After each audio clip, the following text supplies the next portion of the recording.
كنا يا رب الجلال علم الغيوب كان علم الله للمستوى ومن خيار الله اغفر لنا ولمنا يا ربنا وارزق جميع المسلمين ربنا بجاه خاتم النبي الله وتعرضين ودين الله.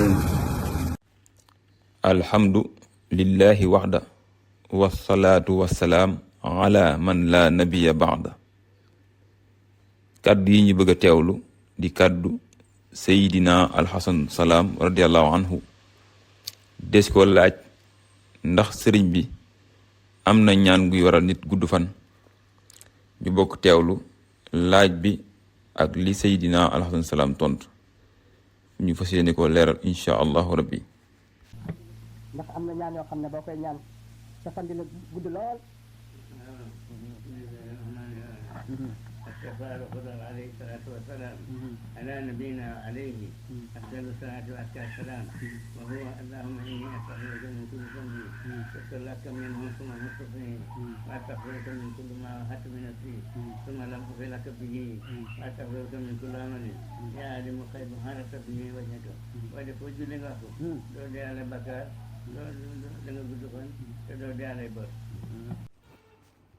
kaddu yooyu ñu teewlu mooy kaddu Seydina Alxasan Salaam radiallahu anhu.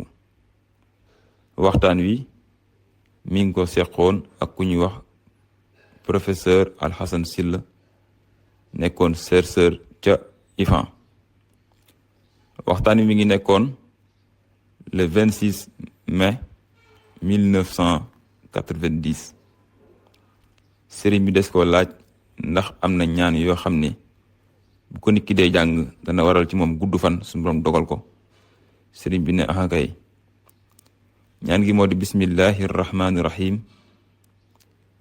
istixfaaru xudar alayhi salaatu wassalaam ala nabiyina alayhi afdalu salaati wa aska salaam wa huwa allahumma inni astaghfiruka min kulli zanbin tubtu lakka minhu summa huttu fiihi wa astaghfiruka min kulli ma wa'adtu min nafsi summa lam uufi lakka bihi wa astaghfiruka min kulli amalin ya aalimul ghaybi aratta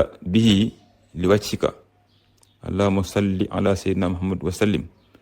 ni nga koy defee nag moo di ginnaaw boo julli waxtu juróom bu ne ba sëlmal nga jàng ñaan gi. neen ku koy def doo deewaale bor da nga gudd fan te doo deewaale bakar insha allahu rabbi.